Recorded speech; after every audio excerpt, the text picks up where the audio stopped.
le repas de Noël. Qu'on respecte les traditions ou qu'on veuille faire sensation, si vous êtes du genre à ne rien faire, foncez chez Richard.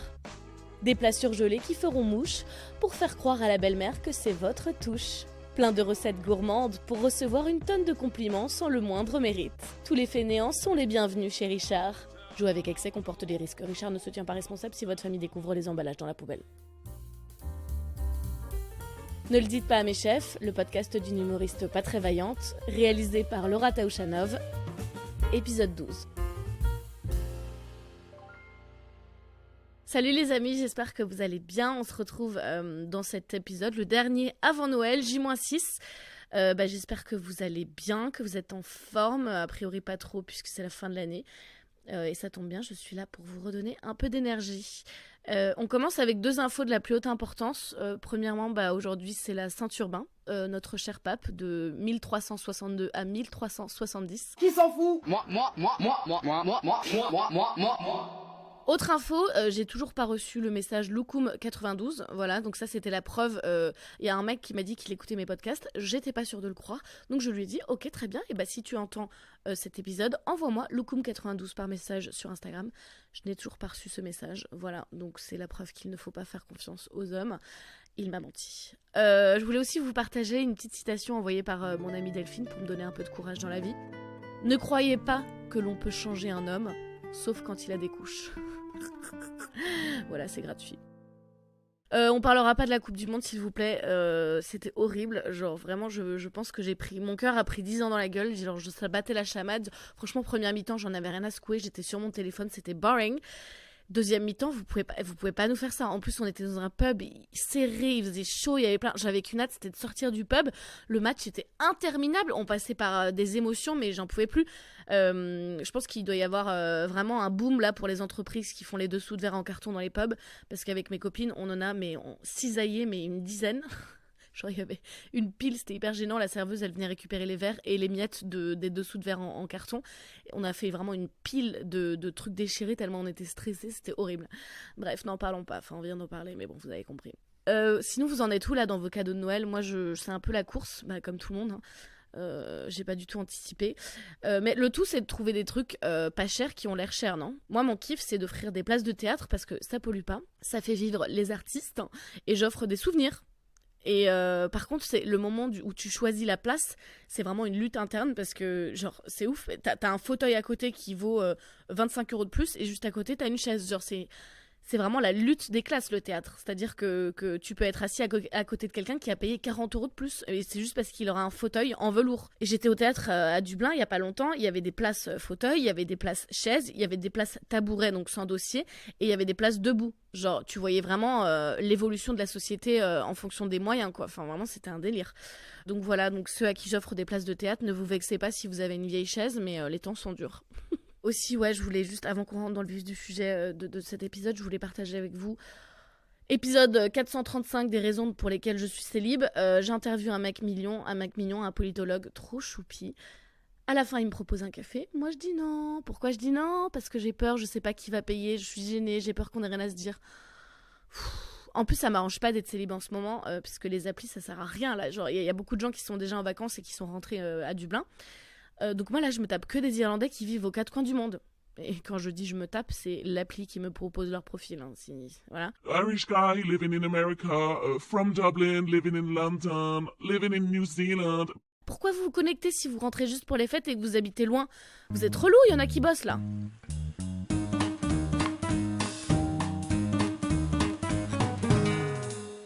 Dans cet épisode, je voulais vous parler un peu de babysitting, parce que, ouais, à bientôt 30 ans, mes amis s'occupent de leurs enfants gratos. Et moi, j'ai recommencé à m'occuper des enfants des autres pour 15 € de l'heure. Et j'ai pas d'hémorroïdes ni de vergetures. Vous auriez dû faire ça plutôt que de faire vos propres gamins, vous avez rien compris. Donc voilà, j'ai décidé que je mettais pas assez de côté et j'ai pas envie de réduire mes sorties. Donc j'ai décidé de faire plus d'argent. Donc j'ai commencé à garder 2 petits garçons trop mignons. Oh là là, qu'est-ce qu'ils sont mignons. Mais comment je rigole de ce qu'ils font. Mais les enfants, ça me fait tellement rire à quel point ils te font confiance alors qu'ils te connaissent ni d'Ève ni d'Adam. Genre là, il y avait un des petits qui est parti faire caca à la maison et je savais qu'il pouvait pas s'essuyer seul. Elle m'avait prévenu, la maman, qu'il faut que je l'aide pour qu'il s'essuie. Et donc là, il fait sa petite affaire. Bah, j'allais pas non plus rester dans les chiottes avec lui. Je suis pas maso. Et après, il me dit Laura, j'ai fini. Je dis d'accord, très bien. J'avais trop peur qu'il y ait une odeur de rat crevé. Et là, je reviens dans les toilettes et je le trouve comment? Il est cambré. Il a la tête renversée par terre. Il a le cul relevé. Il a les deux mains posées par terre en mode c'est bon, je suis prêt. Et il me donne son petit cul pour que je l'essuie. Mais ça me bute, il était tellement mignon. Donc je l'ai essuyé, mais en essayant de pas rire.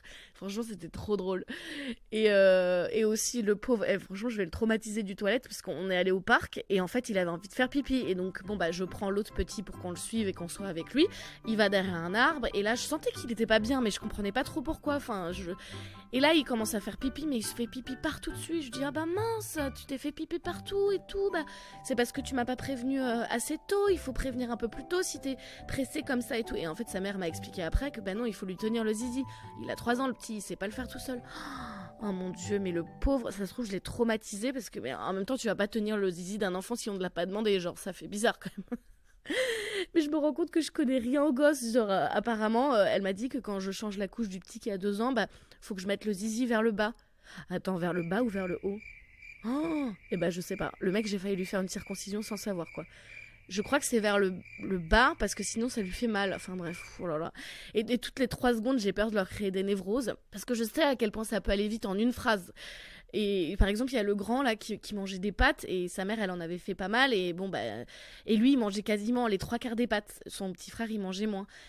Et moi, je le vois manger beaucoup et je me dis, et je lui dis, bah, te force pas, hein, tu sais, oh là là, bah, t'as faim, mais te force pas, hein, si tu les veux pas. Et le mec, bah, il se force pas, c'est un enfant, genre, il mange s'il a faim, tu vois.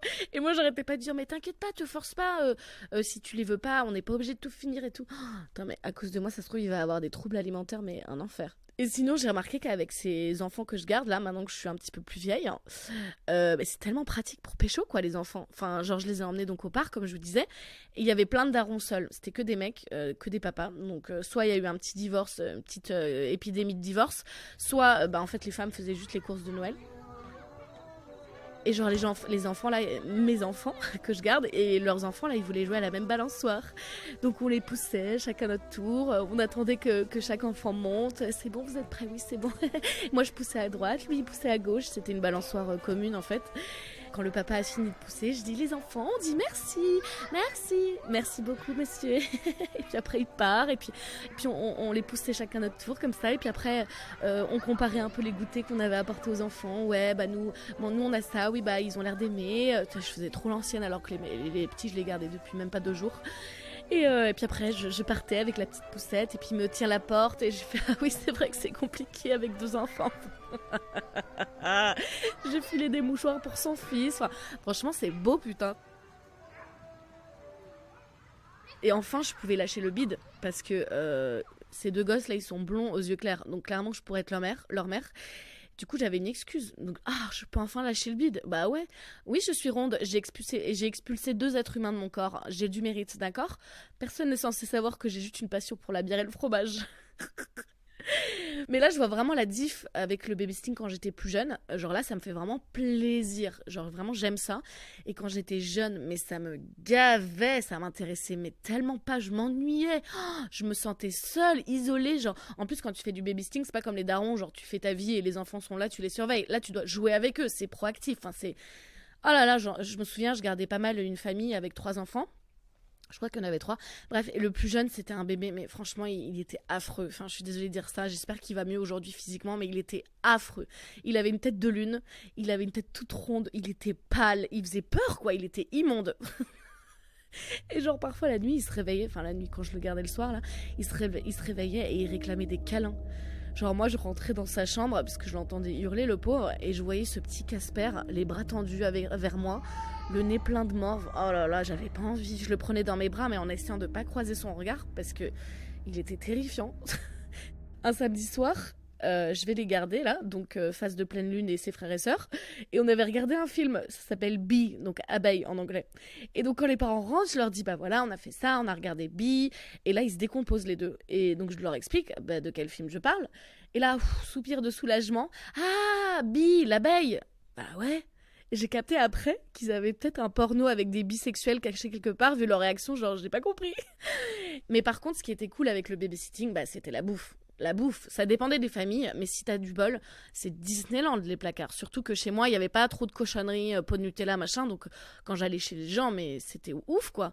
Des cochonneries de partout et en quantité, donc tu peux te servir sans que ça se voit trop. Parce que même si la daronne en partant, elle te dit bon bah surtout tu fais comme chez toi, hein, tu te sers, il y a tout dans le frigo, dans le placard.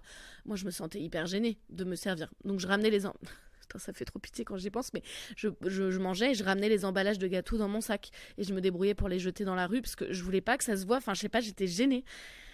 Et une fois, bah forcément, qu'est-ce qu'elle a fait, Laura? Bah elle s'est mise dans la merde, vous savez très bien. Donc j'étais chez la famille de Tête de Lune, là, et ils avaient mis des mini croissants. Putain, je m'en veux trop de l'appeler comme ça. je suis Je suis en train de réaliser que j'appelle un enfant tête de lune. Je suis vraiment une bitch. Bref, donc j'étais dans cette famille-là et ils avaient des mini croissants congelés au congèle.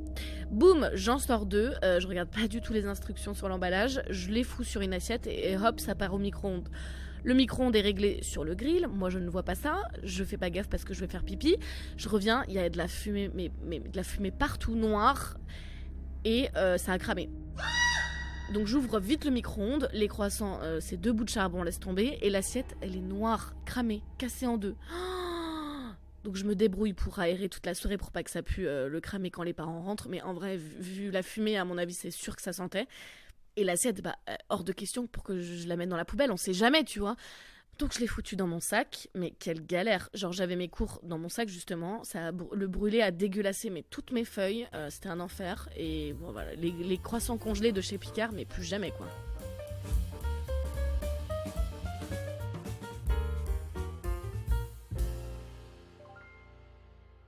Je voulais aussi vous parler du documentaire de Harry, Prince Harry et Meghan Markle. Est-ce que vous l'avez regardé sur Netflix?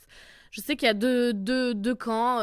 Elle ment, c'est une actrice, c'est n'importe quoi, elle manipule. Et le camp, bah, comme moi j'ai été vachement émue par son témoignage. Genre vraiment, j'ai chialé ma race tout le long. J'ai trouvé ça hyper émouvant. Et en vrai, je m'intéressais pas du tout à la famille royale, donc je ne savais pas qu'elle avait été victime de racisme comme ça. En fait, pour être honnête, je savais même pas que sa mère était noire. Pour moi, elle était latino. Bah, tu me diras, c'est pas comme si les latinos pouvaient pas être victimes de racisme. Mais bref, je connaissais pas du tout sa vie. Bon, par contre, il y a juste un truc qui m'a énervé dans le documentaire, le fait qu'il s'appelle entre H et M. J'ai envie de les gifler. Genre, l'appelle pas H, tu l'appelles Harry. L'appelle pas M, tu l'appelles Meghan, là. On fait quoi, là? Bref, sa maman est noire et elle parle vachement de cette double culture et ça m'a fait penser à moi, puisque je suis nombriliste et que je pense qu'à moi. Il y a un jour, j'étais en Tunisie et j'ai pris un taxi et le mec, il me demande ah, mais t'es de quelle origine? Je dis ah bah ma mère est anglaise, mon père est bulgare. Ah, anglaise, bulgare, Missy Cocktail de charme. Donc voilà, je m'appelle Cocktail de charme, c'est resté dans les annales. Évidemment, cette double culture m'a apporté plein de choses, mais ça m'a aussi apporté des petits moments de doute. Genre, ça commence par la honte des prénoms dans ma famille. Tu sais, quand t'es à l'école, tu dois faire un arbre généalogique souvent. Et moi, mais oh, laisse tomber, mais maître, attends, mais mon père il s'appelle Krasimir. Comme Casimir? Non, Krasimir, je te dis. Comme Quasimodo? Non, toujours pas. Mon oncle, c'est Chicho Plamen. Ma grand-mère, rest in peace, c'était Baba Zlatan. Non mais j'avais trop honte de noter ça sur mon arbre généalogique avec tous mes potes qui mettent Josiane, Pierre-Yves. Non mais laisse tomber.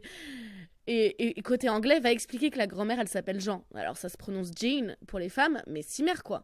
Donc j'avais changé tous les prénoms et je m'étais fait cramer. Enfin, c'était vraiment la honte. J'avais trop honte de mon côté blédard quoi, avec la Bulgarie. Genre mon père, il enlève les rayures sur sa montre avec du dentifrice et un chiffon.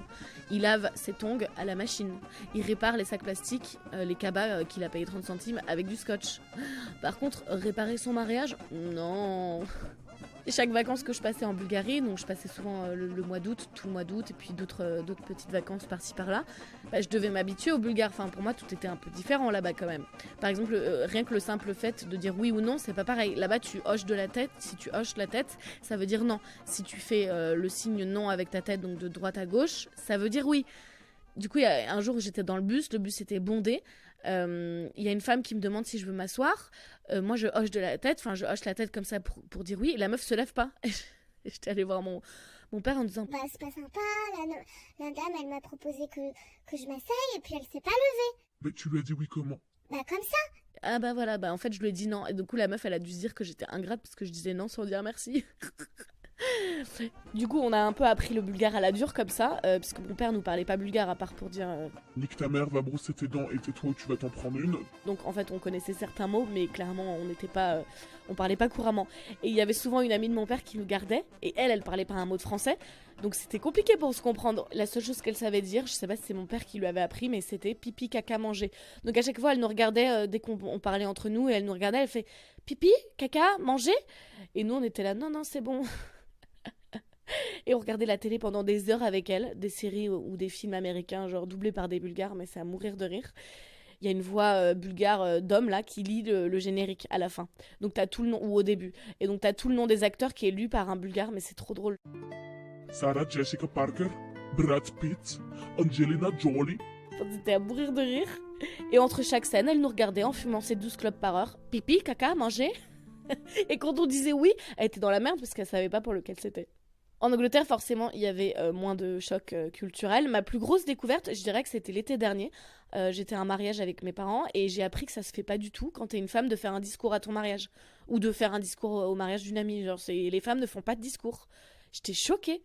Et moi, ça m'arrange pas du tout parce que c'est la même tradition en Irlande. J'ai demandé. Mais moi, si je me marie un jour avec un Irlandais, mon discours, il est prêt en fait. Depuis que j'ai 16 ans, quoi. C'est mort, je fais un discours. Est-ce que tout le monde m'entend ? Ça fait une éternité que ce discours est prêt. Voilà, là c'est de la fausse poussière, donc de la farine pour ceux qui n'ont pas compris.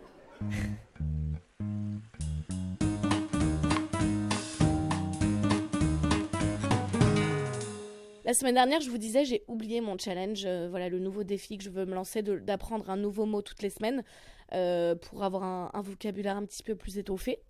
Et en cherchant un petit peu des sites où ils proposent des mots qui sont pas trop dans les vocabulaires actifs mais qui gagnent à être connus, ils m'ont pas respecté. Genre ils m'ont proposé le mot éclipse. Alors je suis peut-être pas le couteau le plus aiguisé du tiroir, mais faut pas déconner non plus quoi. Soit ils te prennent pour des cons, soit ils te prennent de haut. Genre je suis allée sur le petit Robert, j'ai trouvé le mot, d'ailleurs c'est le mot de la semaine, coruscant. Donc ça veut dire brillant, éclatant. Et la définition, tenez-vous ? L'indifférence aux scrupules philologiques et la nonchalance affectée inscrivent son discours dans le courant de la philosophie, relevé de sentences oraculaires coruscantes. Mais allez bien vous faire... Anyway, anywho, voilà les amis, on arrive à la fin de cet épisode. Donc voilà, j'ai un vocabulaire beaucoup plus enrichi.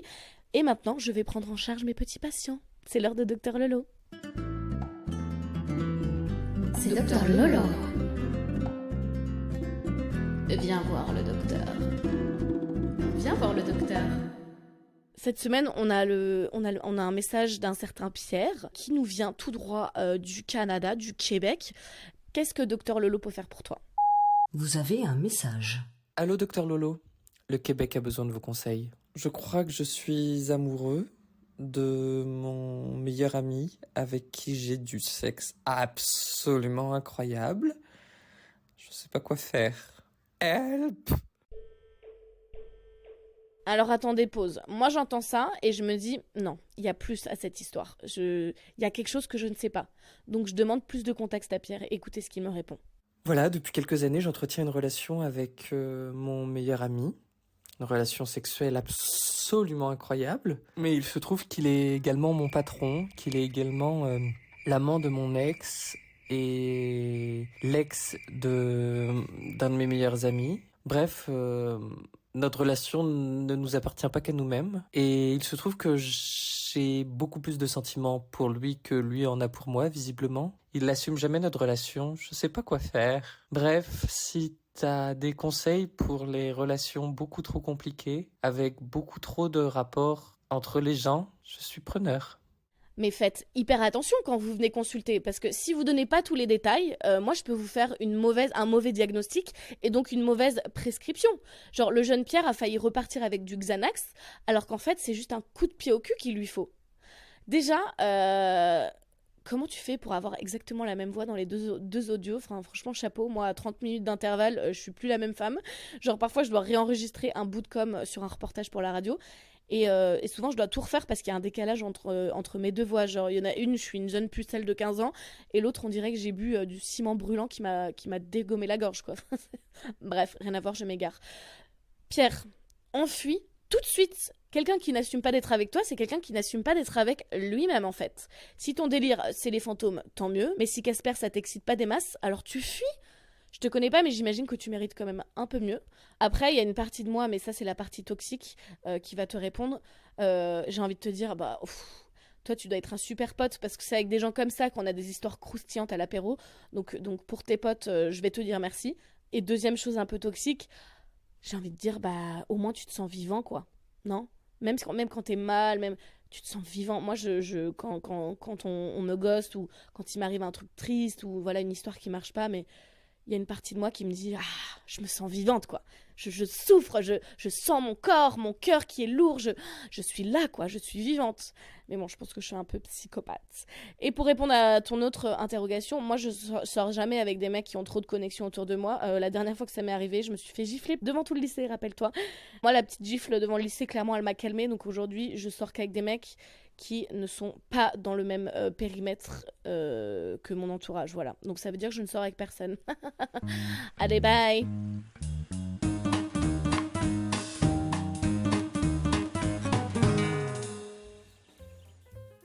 Voilà les amis, c'est la fin de votre épisode, j'espère que vous avez passé un bon moment. La semaine prochaine, je vous réserve plein de petites surprises. Voilà, c'est mon petit cadeau de Noël sous le sapin, juste pour vous. D'ici là, bon réveillon, bonne fête, profitez bien de vos proches, sauf ceux qui sont trop toxiques. Essayez de ne pas vous mettre à côté d'eux à table. Ou alors plantez-leur des petits coups de fourchette dans la cuisse. Oh pardon, j'ai pas fait exprès. Bref, je vous embrasse très fort et on se retrouve le 26. Bye!